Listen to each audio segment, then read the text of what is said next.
Inihahagis ng lalaking ito ang mga pera sa loob ng tasa ng tsaa, hanggang sa lubog na lubog ang papel sa tubig, saka pa lang siya nakukontento. Kinukuha niya ito, tapos binubuksan niya ang pera. Kaya, mula sa bagong-bagong pera, nagiging lumang pera. Inihahagis nila ang lahat ng pera sa loob ng tubig ng tsaa. Pagkatapos, kinukuha at isinasampay sa sampayan, tapos pinatutuyo isa-isa gamit ang dryer. Dahil ang mga perang ito ay pawang pekeng pera. Kagagawa pa lang, kumpara sa bagong pera, mas madaling makalusot ang lumang pera sa iba. Para masuri ang kalidad ng pekeng pera na to, dalawang lalaki ang pumunta sa tindahan ni Firis at binigyan ng pekeng pera ang may-ari. Pero agad napansin ng may-ari ng tindahan pagkatanggap pa lang. Natakot si Firis at sinabing wala pa siyang ginagawa. Nakita ni Sunny na may problema kaya agad niyang hinayla si Firis. Nakaligtas ang dalawang magkapatid mula sa panganib.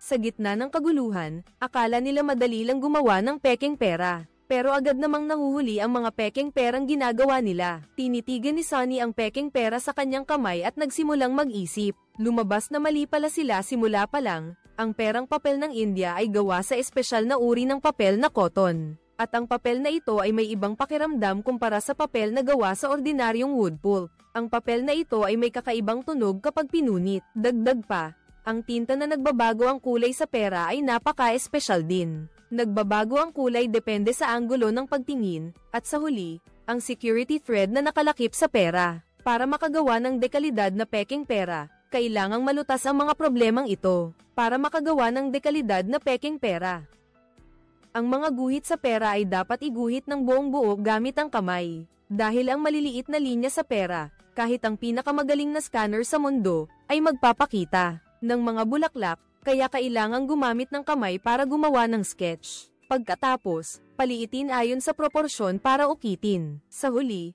pakantaban at gamutin gamit ang kemikal. Sa gayon, isang template para sa pag-imprenta ng pera ang makukumpleto. Ngunit dahil ang cotton paper ay mahigpit na kontrolado ng gobyerno ng India, wala silang pagkakataong makabili kaya kailangan nilang maghanap ng kapalit na papel. Ganito rin ang pakiramdam ko pagkatapos ng ilang araw na paghahanap. Sa wakas, nakakita si Sunny ng pag-asa mula sa isang flyer na ito.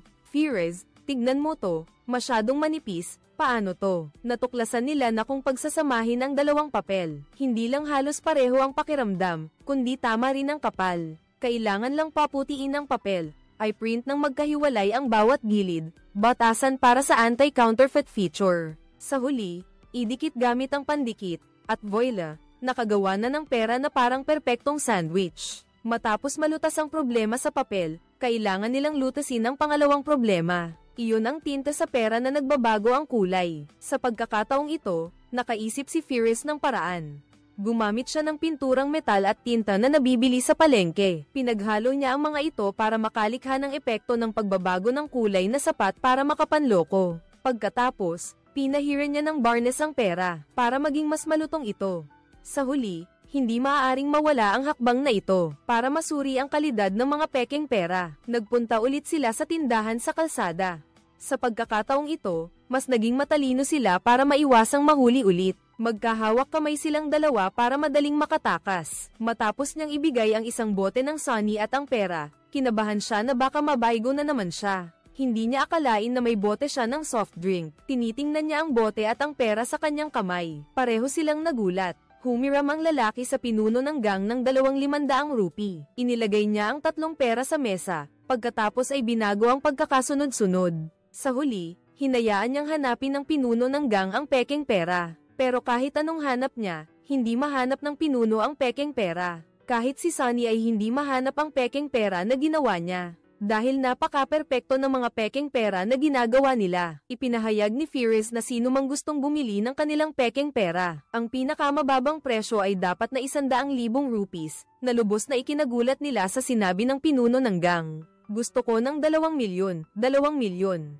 Sa una, naisip pa nilang tumawad, ngunit hindi nila inaasahan na sa unang pagkakataon nilang magbenta ng pekeng pera ay makakatagpo sila ng ganito kalaking order. Agad na tinanggap ni Sunny nang walang pag-aalinlangan.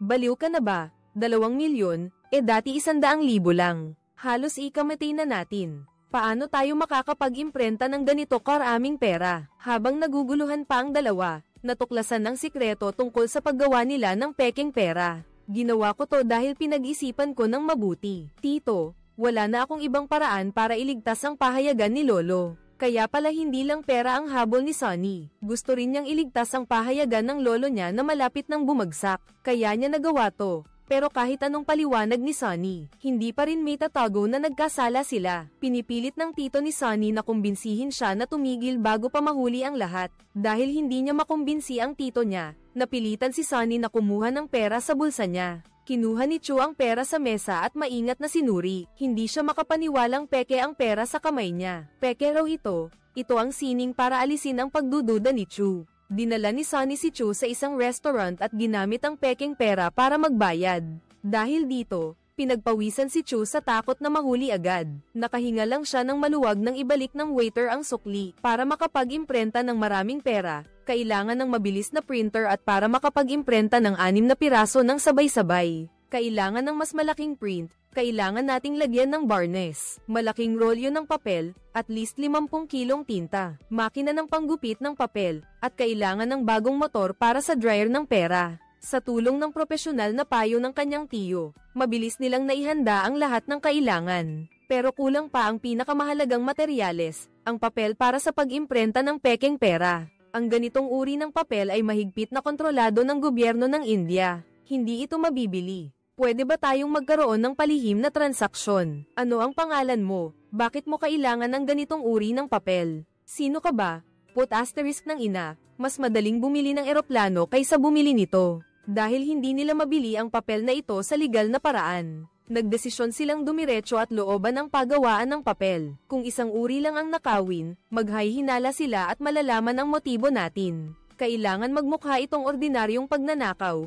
naiintindihan. Pero kaunti na lang ang oras, kailangan nilang bumalik agad sa pahayagan para makapag-imprenta. Dahil kailangan nilang matapos ang 2 milyon bago sumikat ang araw. At bago ihatid sa huling kliyente, natapos na nila ang order na ito. Para ipagdiwang ang tagumpay na ito, unang inimbita ni Sonny ang kanyang kasintahan na 2 taon na niyang karelasyon na kumain. Sa sweldo niyang 9,000 rupees kada buwan, hindi niya kayang kumain sa isang mamahaling restaurant na ganyan. Pero iba na ngayon. Iniisip niya na babawi siya sa girlfriend niya ng higit pa. Hindi niya inaasahan na ang sinabi nito ay lubos na ikinagulat ni Sonny. Ano? Oo, ikakasal na ako. Ikakasal kay. Sino ba ang mahalaga? Sa tagal ng panahon, hindi kailanman inamin ng girlfriend niya ang relasyon nilang dalawa. Lumalabas sila bilang magkaibigan. Kahit ang mga magulang niya ay hindi alam na nag-e-exist si Sonny. Alam niyang mayaman lang ang gusto nito.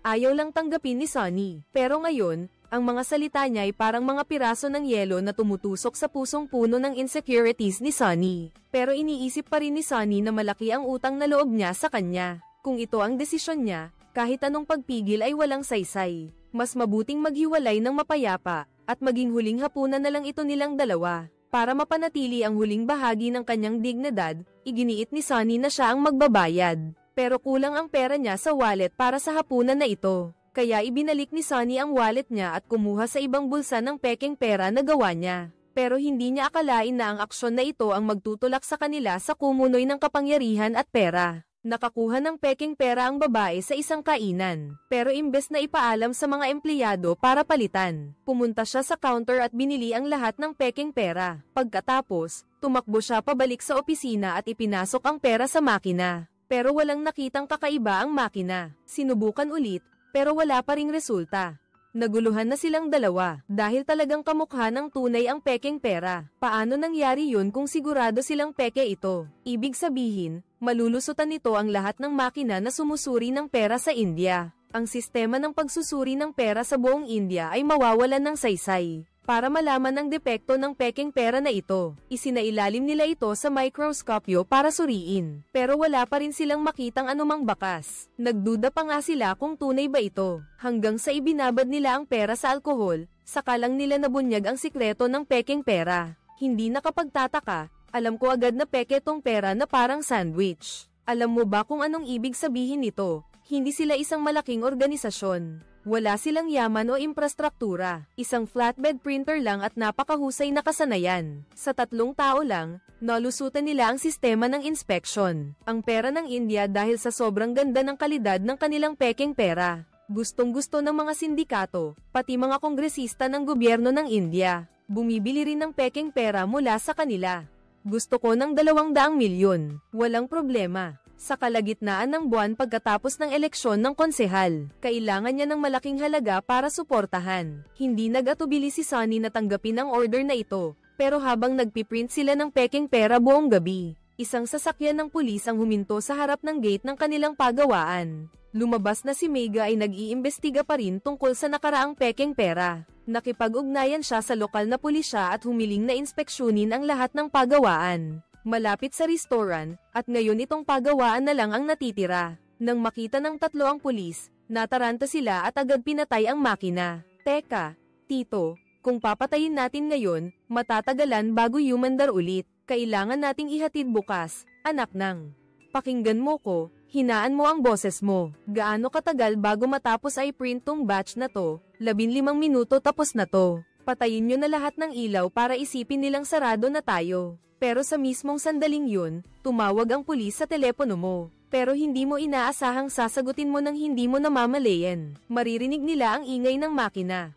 Sandali, dito mahina ang signal. Inuutusan ka ng pulis na lumabas agad para magpa-inspeksyon. Kung hindi ka pupunta sa lugar sa loob ng 5 minuto, sisirain ng pulis ang pinto. Kaya't wala nang nagawa si Tito kundi sumang-ayon at lumabas. Sinenyasan niya ang dalawang kapatid na ligpitin ang lahat ng pekeng pera. Lalabas si Tito sa likod para subukang patagilan ang usapan sa pulis. Pero habang nakikipag-usap si Tito sa pulis, si Mega ay dahan-daang lumapit sa harapang pinto nang matapos ay imprenta ang huling batch ng pekeng pera. Agad na pinatay ni Fierce ang lahat ng kuryente, pero nakarinig pa rin si Mega ng ingay. May tumatakbong makina sa loob. Ano ba ang ginagawa mo? May naririnig akong makina. Inutusan ng pulis si Tito na buksan agad ang pinto para mag-inspeksyon. Nang buksan nila ang pinto, naitago rin sa wakas ng magkapatid ang lahat ng pekeng pera. Pumasok sila para mag-inspeksyon pero wala silang nakita. Nakita mo na ba ang basurahan? Akala ko nakita mo na. Lumabas na nakalimutan nilang tignan ang basurahan kung saan naroon ang mga itinapong pekeng pera ngayong araw. Palapit ng palapit si Mega sa basurahan, kaya palihim na lumabas si Sunny at kumuha ng patpat para sundan si Mega. Kung makita ni Mega ang pekeng pera, aatake si Sunny. Sa mismong oras na iyon, biglang tumunog ang telepono ni Mega. Nagkubli naman si Sunny sa likod ng poste, naghihintay ng pagkakataon. Kasabay nito, nakatanggap din ng tawag ang pulis na kasama nila. Nakatanggap ng tawag mula sa isang opisyal ang kanilang superior. Doon niya lang nalaman na nag-inspection sa printing press ang dalawang ito nang walang pahintulot. Pagkarinig niya, nagalit siya at inutusan silang dalawa na itigil agad ang ginagawa nila. Pagkatapos mapag-alitan, agad na tinawagan ni Mega ang pulis para bumalik. Pansamantalang nakaligtas ang tatlo sa panganib, pero wala silang oras para mag-usap. Inilipat ni Sunny at Fierce ang lahat ng pekeng pera sa sasakyan. At kinabukasan, minaneho nila ito papunta sa Karatig Estado para ihatid ang mga ito. Pero dahil federal system ang India, bawat rehiyon ng federal ay may checkpoint, at bawat pulis ay may dalang armas. Ang paglipat ng kargamento sa pagitan ng mga estado ay parang pagtawid ng hangganan. Kaya hindi nakakapagtaka na hinarang ang sasakyan ninyong dalawa. Pagkatapos suriin ang mga papeles, pinababa agad sila ng pulis sa sasakyan at inutusan. Nabuksan ang sasakyan para inspeksyonin. Sa utos ng pulis, binuksan ni Sunny ang kargamento. Ngunit nang maghahanda ng maghalughog ang pulis, si Sunny ay sinadyang bumangga sa kargamento sa tabi. Nakuha nito ang atensyon ng pulis. Ngunit natuklasan lang nila ang ilang kahon ng alak. Ano ito? Phone book. Lasing na tatawag. Kuya, pwede ba tayong mag-usap sa labas? Hindi ko akalain na ganito ka-enthusiastic ang mga pulis dito. Hindi lang nila tinulungan na pansamantalang itago ang pera at 6 na bote ng alak sa bag. Tinulungan pa silang makalusot sa checkpoint pagkatapos. Nang may hatid ang pekeng pera sa itinakdang lugar, nagpalitan sila ng pera. Dahil sa transaksyong ito, yumaman sila. Isang gabi lang, kumita agad sila ng 60 milyong rupee. Pero hindi nila alam na ang ginawa nila ay nakaapekto sa interes ng iba. Dahil sa kasamaan ng iba, isang sindikato ng krimen ang nagmatsyag sa dalawang magkapatid. Sino ang gumawa nito? Sa inyo ba ito? Huling tanong ko na ito. Sino ang gumawa nito? Ako ang gumawa nito sa India. Sa bawat 100 na pera, may isang pekeng pera. Ang mga pekeng pera na ito ay gawa ng napakahusay. Mahirap para sa ordinaryong tao na malaman ang pagkakaiba, Kahit na ang mga makina na sumusuri ng pera ay hindi kayang malaman kung peke o tunay. Para labanan ang mga pekeng pera na ito, in-upgrade ng gobyerno ng India ang buong sistema ng pagsusuri ng pera. Kahit isang cellphone lang ay madali nang makakakita ng pagkakaiba. Ang mga pekeng pera na ito ay magiging basurang papel sa isang gabi. Matapos mahuli ang sunod-sunod na nagbebenta ng pekeng pera, unti-unting nabubunyag ang mga kaso ng pekeng pera, at lahat ng ito ay tumuturo sa isang taong nagngangalang Mansor. Sumasakit ang ulo ni Mansor dahil sa problemang ito.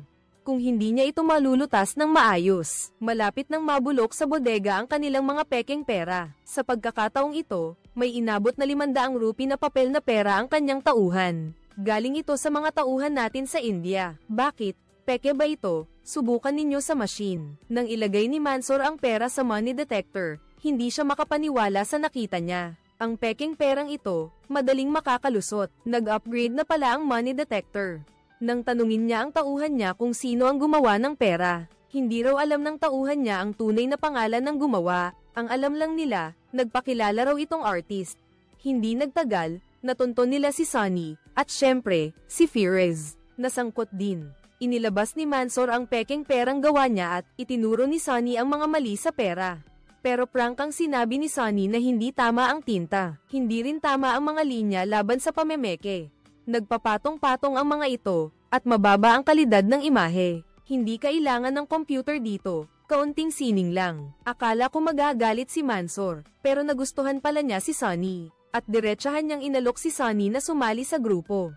Kung si Sunny ang magdidisenyo ng pekeng pera, mamumuhunan siya. Siya ang mag-iimprenta at magbebenta, basta pumayag si Sunny na makipagtulungan. Kaya niyang tiyakin na walang makakagalaw sa kanila. Siguro hindi pa naiintindihan ni Sunny ang sitwasyon niya. Naglakas loob na tanggihan ang alok ni Mansor. Hindi na ako gagawa pa. Hindi basta-basta si Mansor. Agad siyang nanakot. Sisirain ni Sunny ang buong pamilya at pahayagan ng lolo mo. Para kay Mansor, si Sunny ay isang karibal. Kung hindi niya ito ma-recruit, hindi rin niya ito maaaring balewalain. Binigyan sila ni Mansor ng 3 araw para mag-isip at inutusan pa ang kanyang mga tauhan na ihatid sila pauwi. Alam ni Firez ang panganib ng mga taong ito at nagmungkahi na magtago muna sila ng ilang araw. Pero alam ni Sunny na hindi sila kailanman patatawarin ni Mansor. Bukod sa pakikipagtulungan, wala nang ibang pagpipilian pa. Isa pa, ito na ang pagkakataong minsan lang dumating. Dati-rati, para silang mga dagang tumatawid sa kalsada, nabubuhay sa maliit na kita para makaraos. Gusto nilang makaalis sa squatter na ito. Gusto ni Sunny na ipakita sa mundo na isa siyang mahusay na artista. Gusto niyang mabuhay para sa sarili niya kahit isang beses lang. Hindi nagtagal, nagdesisyon silang bumalik sa walang takas na landas na ito. Pero sa pagkakataong ito, hindi basta-basta ang pekeng pera. Ang bagong pera na 2,000 rupi ng India ay mas komplikado kaysa sa lumang pera. Mayroon itong mahigit 14 na sukat at 17 iba't ibang uri ng letra. Halos imposible itong pekain. Ang pabrika ni Mansor ay hindi lang basta may papel na katulad ng tunay na pera, kundi mayroon ding security thread na kamukha. Pati na rin ang pinakamodernong embossing machine. Pagkatapos ng ilang dosenang pagsubok at pagpapabuti, sa wakas nakagawa sila ng pekeng pera. Nakalusot sa mga makina na sumusuri ng pera. Dapat ba nating gawin at ilabas sa merkado? Sa tabi ng ingay ng mga makinang gumagana, isa-isang ginagawa ang mga pekeng pera. Ang mga pekeng pera na ito, sa isang banda, ay hindi na peke, kundi tunay na pera. Itinapon ng kapitan ang mga container ng kargamento sa dagat. Kasunod ang ikalawa at ikatlong container. Nang lumubog na ang lahat ng container sa ilalim ng dagat, iniwan pa nila ang barkong kargamento. Ang barkong walang tao ay bumangga sa dalampasigan na puno ng tao. Hindi maintindihan ng mga tao ang nangyayari kaya kinunan nila ng video. Tumigil lang sila nang lumapit ang barko sa pampang. Agad na nakakuha ng atensyon ang kakaibang pangyayaring ito, ngunit walang nakita ang mga pulis sa barko. Nakipag-ugnayan na po ang boss ko sa lahat ng unit na nagpapatrolya sa baybayin. Sabi po ng mga pulis sa pantalan, wala raw silang nakitang kaina-hinala sa barko.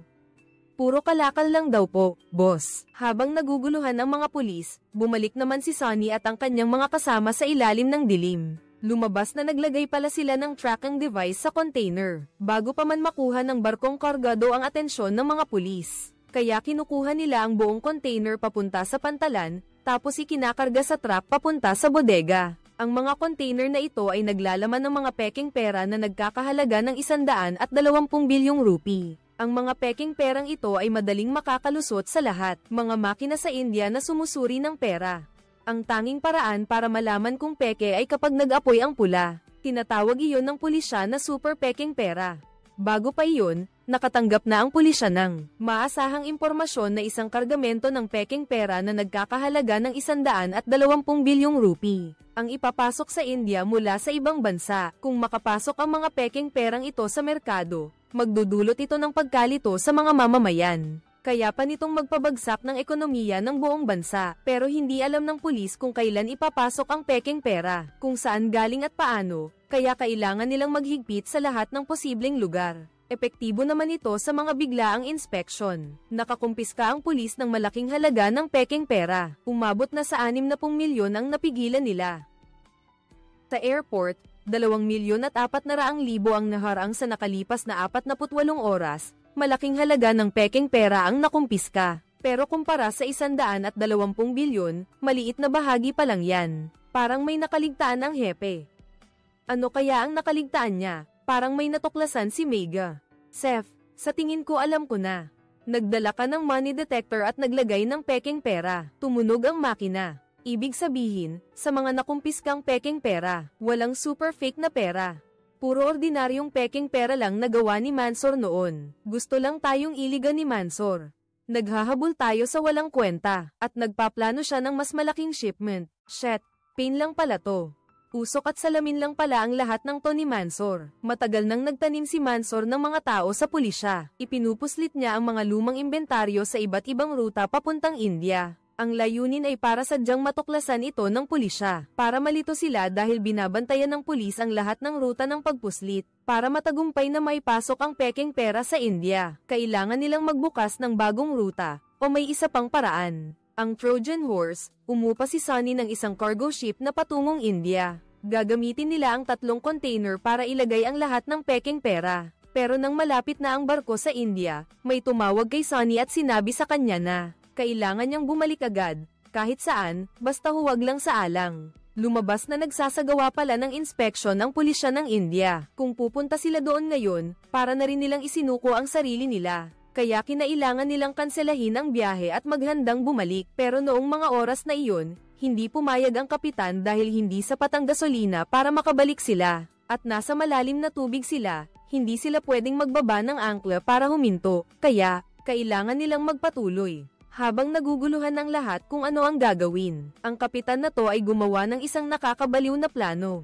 Nagdesisyon silang pumunta sa Mumbai dahil doon ay mababaw ang tubig. Maaari nilang ibaba ang container sa ilalim ng dagat, tapos sa gabi, babalik sila para palihim na kunin ulit ang container. Sa ganitong paraan, nagtagumpay silang ipuslit ang mga peking pera, na nagkakahalaga ng 120 bilyong rupee sa India. Gayunpaman, ang dalawang magkapatid ay hindi talaga inaasahan na ang perang ito ay magiging problema. Ang lalaki ay sumilip sa likod ng trailer. Itinabi ang tarpaulin. Ibinunyag sa ilalim ang pera na nagkakahalaga ng 10 bilyong rupee. Tapos, gamit ang maliit na kutsilyo, pinunit ang sako at nagtatakbong nagtapon ng pera palabas ng sasakyan. Bumulwak ang pera mula sa sasakyan at kumalat sa kalsada. Huminto ang mga dumaraang motorista at nagsimulang mag-agawan sa pera. Habang dumarami ang pumupulot ng pera sa kalsada, tuluyan nang nasira ang trapiko, pero napigilan din ito ang mga pulis na humahabol sa kanila. Pero sa hindi inaasahan ni Sonny, hindi nakaiwas ang maliit na sasakyan at biglang tumaob. Kumalat din ang natitirang pera sa sasakyan. Dumating na rin ang mga pulis, pero laking gulat nila nang makitang walang laman ang sasakyan. Kaya pala nakatakas na pala kayong dalawa sa sasakyan. Sa mismong harap ng mga pulis, nagtagumpay kayong makatakas. Ang perang nagkalat sa lupa, pinagkaguluhan ng lahat, pero hindi nila alam na ang perang pinag-aagawan nila ay pawang mga peking pera. Kung sabihin ko sa kanila na peke yan, maniniwala kaya sila? Sa tingin ko hindi. Pero hindi ito basta-bastang peking pera. Sa tingin lang, hindi mo agad mapapansin. Kahit ang mga makina na sumusuri ng pera, madaling maloloko. Ang tanging paraan para malaman kung peke o hindi ay sunugin. Tanging ang mga perang nagliliyab ng kulay pula ang peke. Umabot sa 120 bilyong rupee ang halaga ng mga pekeng pera. Bakit ang dami pa rin? Ipakita nyo sa akin ang libro. Ganyan lang ba ang naipalabas nyo? Galit na galit si Mansor nang makita ang tambak-tambak na pera niya. Pero may isa pang balita na mas nagpagalit sa kanya. Nalaman nilang may pulis sa grupo nila. Hindi na nagdalawang isip si Mansor at pinatay agad ang traidor. Natakot sina Sonny at Firis sa nakita nila. Hindi nila akalaing ganito siya kalupit. Hindi man lang tinanong kung tama o mali ang isang tauhan na matagal na niyang kasama. Direkta na akong nagpataw ng parusang kamatayan. Hindi ko matitiis na makitang nagdurusa ang mga hayop. Kailangan itong tapusin ng maayos. Kung hindi, patuloy itong iiyak sa sakit. Matagal na siyang nagtatrabaho sa ilalim ko. Buong buhay siyang nagtrabaho sa ilalim ko. Pero batas ay batas. Ang pagkasira ng trabaho ay pagkasira ng trabaho. Tapos na ang usapan. Ngayon, sabihin mo sa akin ang dami ng pekeng pera. Kailan mo matatapos ang lahat ng ito? Kailangan itong ilabas sa merkado agad. Gawin mo ang trabaho mo. Pero bilisan mo, kung hindi, tapos na ang laro. Alam ni Sonny na kung hindi siya magtatagumpay, ang kahihinatnan niya ay hindi rin magiging mas maganda kaysa sa traidor na yon. Pero ang problema ngayon, paano niya maibibenta ang napakaraming pekeng pera? Para maiwasan ang atensyon ng pulis, hinati-hati nila at paulit-ulit na ipinasok ang pekeng pera sa merkado. Kahit ginamit na nila ang lahat ng paraan at daan, kumpara sa 120 bilyong pera, parang patak lang sa balde. Sa pagkakataong ito, isang tawag sa telepono ang nagbigay ng pagkakataon kay Sonny. Isang kongresista mula India ang tumawag at gustong bumili agad ng 10 bilyong rupee. Ang tanging hiling ay kailangang makipagkita si Sonny para sa transaksyon. Malaking transaksyon ito, pero sa ngayon, puspusan ang paghahanap ng pulis sa mga pekeng pera. Kung sabay-sabay tayong maglalabas ng produkto, malamang na makaagaw tayo ng atensyon ng pulis. Sa isang banda, ang banta ni Mansor, sa kabilang banda naman, ang panganib na mahuli. Walang pag-aalinlangan si Sonny na piliing makipagsapalaran. Pumunta si Sonny sa lugar ng transaksyon, pero natuklasan niyang isa itong patibong ng pulis. Pero huli na nang mapagtanto niya ito. Napaligiran na ng pulis ang buong paradahan. Buti na lang at kalmado si Sonny at nakatakas sa panganib. Gayunpaman, walang nakakita sa mga mukha nila. Ginamit nila ang trap na inihanda na bilang pagbabalat kayo. Pero nang tumakas sila sa paradahan, hinarang sila ng pulis. Anong ginagawa ninyo rito? Patayin nyo yung musika. Kami kumpanya ng paglilinis. Ulitin mo nga, natagpuan namin ang sasakyan, pero walang laman sa loob. Siguradong nagpalit sila ng sasakyan. Kahit nakatakas sila sa paligid, patuloy pa ring humahabol ang mga pulis sa likod. Buti na lang at matalino silang dalawa, itinapon ang mga pekeng pera sa labas ng sasakyan. Lumikha ng magulong eksena para makatakas. Ang pagbebenta ng pekeng pera ay ganap na nabigo. Puno ng balita tungkol sa pekeng pera ang telebisyon. Ang kakaiba, hindi man lang nabanggit yung dalawa, pero nakatuon lang kay Mansor. Nagulat nang makita ang balita. Iniisip niya na baka nahuli si Sonny at ipinagkanulo siya. Paano niyo huhulihin si Mansor? May isang paraan, gawin natin siyang sikat. Kaya pala, plano pala to ng mga pulis. Alam nilang si Mansor ang utak sa likod ng mga pekeng pera. Ang tanging paraan ay gamitin ang media para makapagbigay ng pressure, para lumabas ang utak sa likod. Kapag sumikat siya, mas mahihirapan siyang magtago. Kapag sumikat siya, walang bansang maglalakas loob na kupkupin siya. Inosenteng akala ni Sonny na may halaga pa rin siya kay Mansor. Sigurado siyang tutulungan siya nitong makaalis sa lahat ng gulo. Kaya't nakipag-ugnayan siya sa mga tauhan ni Mansor para magkita. Pero hindi naiintindihan ni Sonny na simula nang lumabas ang balita, balak na ni Mansor na ipapatay ang dalawang ito dahil masyadong maraming alam si Sonny kaya hindi sila maaaring magsapanganib. Makinig ka, alam mo ang lahat tungkol sa amin, tungkol sa aming negosyo, ang aming sistema ng distribusyon, paano namin ginagawa ang pekeng pera at saan namin ito tinatago. Alam mo, balang araw, maaaring matuklasan ito ng mga pulis. Malaking peligro ito, at hindi namin ito maaaring ipagsapalaran. Nang handa ng harapin ng mga tauhan ang magkapatid na Sonny, mula sa malayo ay may narinig na ingay ng makina. Paglingon nila, nakita nila ang isang grupo ng mga nakamotor na sumugod papunta sa kanila. Lumabas na napagtanto ni Sonny ang panganib mula nang sumakay siya sa sasakyan. Kaya gumamit siya ng telepono para ipaalam sa kanyang mga kaibigan na pumunta. Sa ganoong paraan, nakatakas si Sonny mula sa kamay ni Mansor. Kilala nila si Mansor, hindi nila yan palalampasin, kaya balak nilang umalis muna para magtago ng ilang araw. Pero isang tawag ang tuluyang sumire sa kanilang pag-asa. Kagabi, nasunog ang palimbagan ng lolo ni Sonny. Kaninang umaga lang naapula ang apoy. Ang lolo ni Sonny ay sa kasamaang palad, nasawi rin sa sunog. Ang lolo niya na lang ang natitirang pamilya ni Sonny. Palaging ginagamit ni Mansor ang lolo niya para takutin sila dahil kahinaan siya ng magkapatid na Sonny. Pero ngayon, pinatay na ang lolo niya. Si Sonny, palihim na pumasok sa paggawaan ng pera ni Mansor at tahimik niyang pinabagsak ang mga tauhan nito. Mabilis siyang nakapasok sa bodega ng pera at tinawagan si Mansor sa pamamagitan ng video call. Ipinakita niya ang buong lugar, mula sa mga makinang nagpiprint ng pera hanggang sa mga sisidlan na puno ng pekeng pera. Nagsimulang sumiklab ang apoy at mabilis na kumalat sa buong pagawaan. Ang mga pekeng pera ay natupok sa matinding apoy. Ang galit sa puso ni Sonny ay nagliyab habang ang kahinaan ay tinutupok ng galit na ito. Ito ay magiging balang tatagos sa dilim. Kapag may humawak sa huling hangganan, si Sonny ay parang asong ulol na walang tigil na mangangagat. Kahit pa kailangan kong lumubog sa dilim, hindi ako magsisisi sa anumang halaga para wasakin ang masama. Mamatay ka na, wala kang alam sa ginagawa mo, Sonny. Sonny, siguradong patay ka na. Naririnig mo ba ako? Pupuntahan kita. Hayop ka. Tikman mo to habang ang kaban ay tuluyang nilalamon ng apoy. Umalis si Sonny sa lugar ng krimen, iniwan ang lahat ng pinasok niya. Dito nagtatapos ang kwento natin ngayon. Salamat sa panonood. Ano ang masasabi nyo tungkol sa pelikulang ito? Mag-comment kayo sa ibaba.